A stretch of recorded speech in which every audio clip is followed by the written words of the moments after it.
ከተቀሰቀሰ አራተኛ ሳምንቱን እያዘ የመጣው የመካከለኛው ምስራቅ ጦርነት የቀጠናውን መልክ እየቀየረ ይገኛል። የአሜሪካው ፕሬዝደንት ዶናልድ ትራምፕና የኢራን ባለስልጣናት እርስ በርስ የሚለዋወጧቸው የዛቻ ቃላት የቀጠናውን ሰላም ብቻ ሳይሆን የዓለምን የምጣኔ ሀብት መዋቅር ሊያናጋ የሚችል የለየለት የኃይል እርምጃ ጠርዝ ላይ አድርሶታል። ፕሬዝደንት ዶናልድ ትራምፕ ኢራን ቁልፍ የሆነውን የሆርሙዝ የባህር ወሽመጥ በ48 ሰዓታት ውስጥ ክፍት ካላደረገች የሀገሪቱን የኃይል ማመንጫ ጣቢያዎች እደመስሳለሁ ሲሉ የሰጡት ግልጽ ቀነ ገደብ፣ እንዲሁም ኢራን በበኩሏ ጣቢያዎች ከተመቱ መላው ቀጠናውን በጨለማ ውስጥ ዘፍቃለሁ ስትል የሰጠችው ምላሽ ጦርነቱ ከወታደራዊ ግጭትነት ባለፈ የሲቪል መሰረተ ልማቶችን ወደ ማውደም መሸጋገሩን ያሳያል። የግጭቱ ዋነኛ ማዕከል እየሆነ የመጣው የሆርሙዝ የባህር ወሽመጥ ለዓለም የነዳጅ አቅርቦት የአከርካሪ አጥንት ተደርጎ የሚወሰድ ሲሆን ኢራን ይህንን መስመር ሙሉ በሙሉ እንደምትዘጋው አስታውቃለች። ይህም የዓለምን የምጣኔ ሀብት ሁኔታ እጅግ አስከፊ ሁኔታ ውስጥ ሊዘፍቅ እንደሚችል ከወዲሁ እየተገለጸ ይገኛል። ፕሬዝደንት ዶናልድ ትራምፕ ቅዳሜ ዕለት በሰጡት መግለጫ ኢራን የባህር ወሽመጡን ክፍት ካላደረገች አሜሪካ የተለያዩ የኃይል ማመንጫዎችን በትልቁ በመጀመር እንደምትመታም ዝተዋል። ይህ ማስጠንቀቂያ በትራምፕ አስተዳደር በኩል የሚታየውን የስትራቴጂ መለዋወጥ ቁልጭ አድርጎ ያሳያል። ፕሬዝደንት ዶናልድ ትራምፕ መጀመሪያ ላይ ዲፕሎማሲያዊ ጥረት ለማድረግ ቢሞክሩም አጋር ሀገራት ጥሪያቸውን ሳይቀበሉ ሲቀሩና የነዳጅ ዋጋ በአሜሪካ የውስጥ ፖለቲካ ላይ ጫና መፍጠር ሲጀምር ወደ ቀጥተኛ ዛቻ መሸጋገራቸውን ተቺዎች እየገለጹ ይገኛሉ። እናም በዕለቱ የዓለም አቀፍ ትንታኔ ዝግጅታችን በሁለቱ ኃይሎች መካከል ያለውን የቃላት ጦርነት ከዚህ አልፎም የአሜሪካው ፕሬዝደንት ዶናልድ ትራምፕ የሰጡትን የ48 ሰዓታት ቀነ ገደብ ተከትሎ ኢራን የሆርሙዝ ባህር ወሽመጥን ሙሉ በሙሉ ልዘጋ እችላለሁ ስትል ማስጠንቀቋ የሚኖረውን አንድምታና ተያያዥ ጉዳዮችን ልንመለከት ወደድን። ከዓለም አቀፍ የትንታኔ ዘገባ ዝግጅቱ ጋር ታሪኩ ጋሹ ነኝ።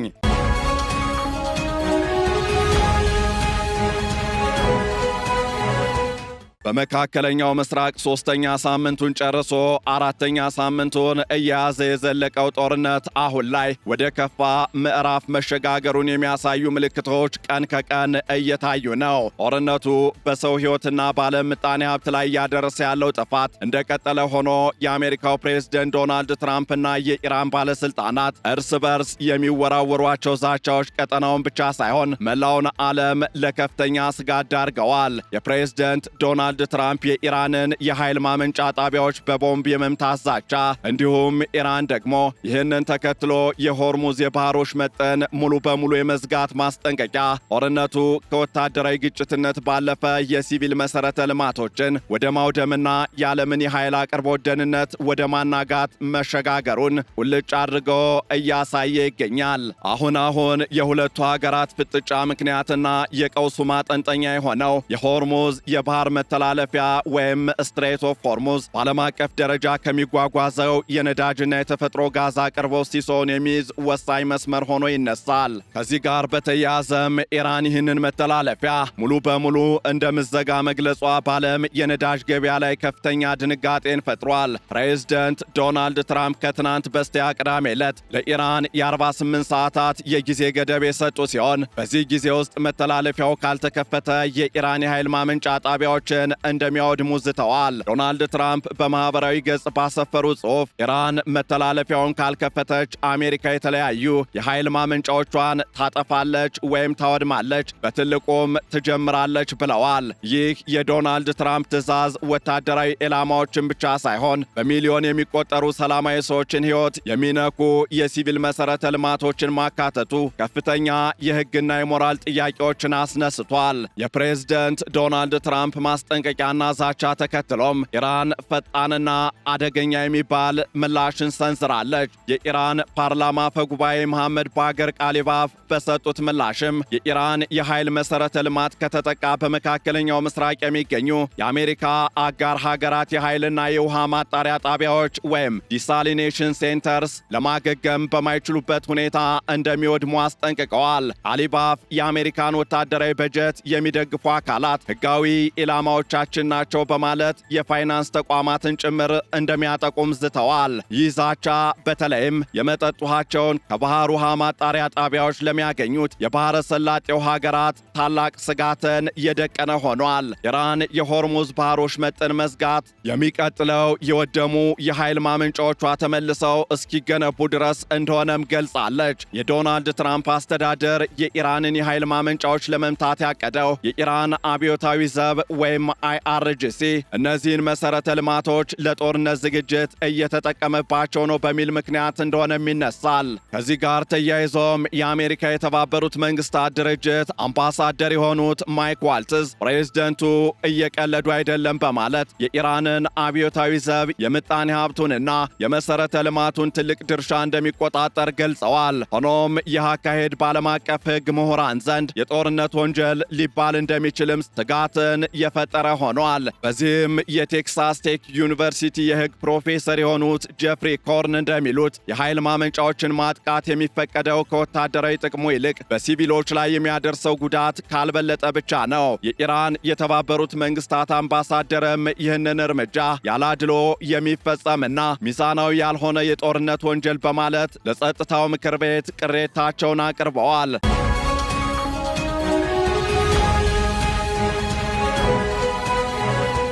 ፕሬዝደንት ዶናልድ ትራምፕ በጦርነቱ ሂደት ውስጥ የሚያሳዩት የተለዋዋጭነት ባህሪ ደግሞ የአሜሪካን የጦርነት ዝግጅት ጥያቄ ውስጥ ከቶታል። መጀመሪያ ላይ መተላለፊያውን በዲፕሎማሲያዊ መንገድ ለመክፈት ዓለም አቀፍ ጥምረት ለመፍጠር ሞክረው ነበር።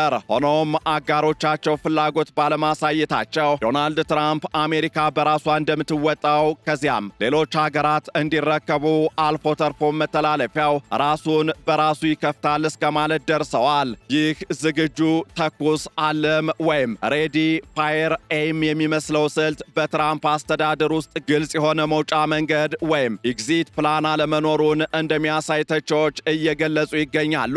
ከዚህ ጋር በተያያዘም ሴናተር ክሪስ መርፊ ፕሬዝደንቱ የጦርነቱን ቁጥጥር አጥተዋል፣ አሁን በድንጋጤ ውስጥ ናቸው ሲሉ እየወቀሱ ነው። ዶናልድ ትራምፕ በነዳጅ ዋጋ መናር ምክንያት የሚመጣባቸውን የፖለቲካ ጫና ለመቀነስ የኢራንን የነዳጅ ማዕቀብ በከፊል ማንሳት ቸውም ከዛቻዎቻቸው ጋር የሚጋጭ እርምጃ ሆኖ ታይቷል። ጦርነቱ በመሬት ላይም እጅግ አስከፊ ውጤትን እያስመዘገበ ይገኛል። በእስራኤል በኩል በዲሞናና በአራዳ አቅራቢያ የሚገኘው ሚስጥራዊው የኒውክሌር ምርምር ጣቢያ አካባቢ በኢራን ሚሳኤሎች ተመቷል። ምንም እንኳን ጠቅላይ ሚኒስትር ቤንያሚን ኔትንያሁ ማንም ሰው አለመገደሉን ታምር ቢሉትም 175 በላይ ሰዎች መቁሰላቸውን ግን አምነዋል። እስራኤል በበኩሏ በኢራን ናታንዝ የሚገኘው የኒውክሌር ማበልጸጊያ ጣቢያ መምታቷን ብትክድም ኢራን ግን የአራድ ጥቃት ለናታንዝ የተሰጠ አጸፋ እንደሆነ ገልጻለች። የዓለም ጤና ድርጅት ዋና ዳይሬክተር የሆኑት ቴዎድሮስ አዳኖም የኒውክሌር ጣቢያዎችን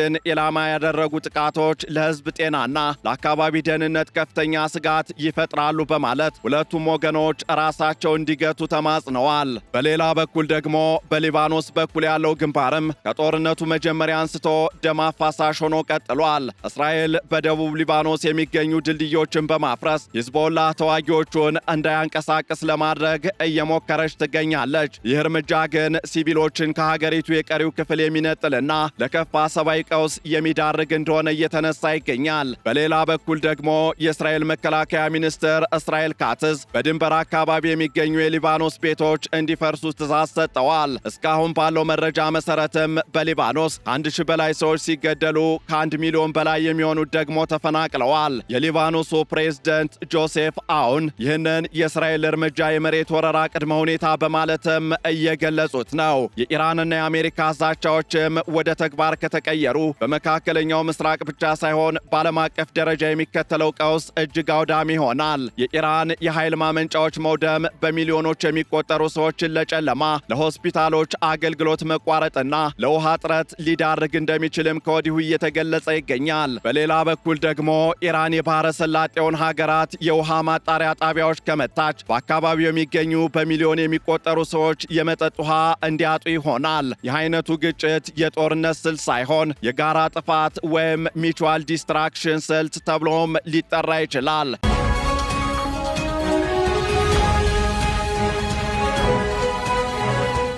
የኢራኑ ፕሬዝደንት መሱድ ፔዚሽኪያን ኢራንን ከካርታው ላይ የማጥፋት ቅዠት ታሪክ ሰሪ የሆነውን የህዝባችንን ፍላጎት የመቃወም ተስፋ መቁረጥን ያሳያል በማለት የትራምፕን ዛቻ አጣጥለዋል። ከዚህ ባሻገርም የሆርሙዝ የባህር ወሽመጥ መዘጋት ያስከተለው የኢኮኖሚ ቀውስ አውሮፓንና እስያንም በእጅጉ ነክቷል። ባለፈው ሳምንት ብቻ በአውሮፓ የጋዝ ዋጋ በ35 በመቶ መጨመሩን ባለሙያዎች ገልጸዋል።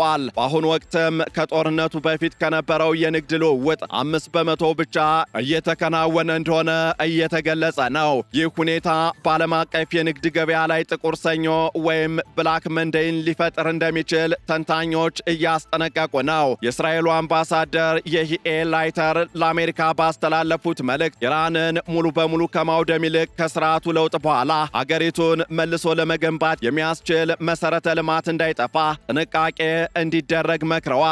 በአጠቃላይ በመካከለኛው ምስራቅ እየታየ ያለው ሁኔታ እጅግ አሳሳቢ መሆኑ ይነሳል። ፕሬዝደንት ዶናልድ ትራምፕ ለኢራን የሰጡት የ48 ሰዓታት የጊዜ ገደብ ሊያበቃ ጥቂት ሰዓታት ብቻ በቀሩበት በዚህ ወቅት ዓለም ትንፋሿን ውጣ እየጠበቀች ትገኛለች። የኢራን አቋም ደግሞ ነፃ የባህር ላይ ዝውውር መብት ወይም ፍሪደም ኦፍ ናቪጌሽን ያለ ነፃ ንግድ ወይም ፍሪደም ኦፍ ትሬድ ሊኖር አይችልም የሚል ሆኗል።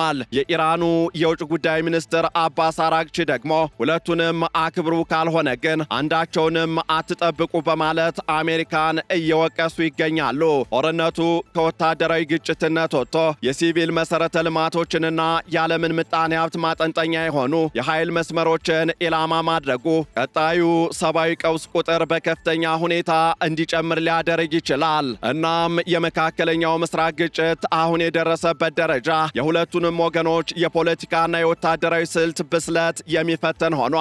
ፕሬዝደንት ዶናልድ ትራምፕ የኢራንን የኃይል ማመንጫዎች በመምታት ጦርነቱን ለማክሸፍ ያላቸው ፍላጎት ኢራን በቀጠናው መሰረተ ልማቶች ላይ ልትወስድ ከምትችለው አውዳሚ እርምጃ ጋር ሲነጻጸር ዓለምን ወደማይታወቅ የጨለማ ዘመን ሊመልሳት ይችላል። የሲቪል መሰረተ ልማቶችን ማውደም በዓለም አቀፍ ሕግ የጦርነት ወንጀል ተደርጎ የሚቆጠር ሲሆን ይህንን መተግበር ግን በአካባቢው ለሚገኙ በሚሊዮን የሚቆጠሩ ንጹሐን ዜጎች ሕይወት መጥፋትና መሰደድ ዋነኛ ምክንያት ሊሆን ይችላል። ኢራን የሆርሙዝን የባህር ወሽመጥ ሙሉ በሙሉ ለመዝጋት መዛቷ ደግሞ የዓለምን ምጣኔ ሀብት ከ1970ዎቹ ወዲህ ታይቶ በማይታወቅ ቀውስ ውስጥ ይዘፍቀዋል። ስለሆነም ዓለም አቀፉ ማህበረሰብና የተባበሩት መንግስታት ድርጅት ይህንን የጥፋት ጉዞ ለማስቆም ከዛቻና ከማስፈራሪያ ባለፈ ተጨባጭ የዲፕሎማሲ ስራዎችን መስራት የሚጠበቅባቸው ወሳኝ ወቅት ላይ ይገኛሉ። የትራምፕ የመጨረሻ ማስጠንቀቂያ ወደ ተግባር ከተቀየረ የሚከተለው ጦርነት አሸናፊ የማይኖረውና መላውን ቀጠና ወደ ፍርስራሽነት የሚቀይር ይሆናል። ይህንን ዓለም አቀፍ ትንታኔ ስናዘጋጅ ቢቢሲ፣ ኤፒ ኒውስ እንዲሁም ዘጋርዲያንንና ሲኤንኤንን በዋቢነት ተጠቅመናል።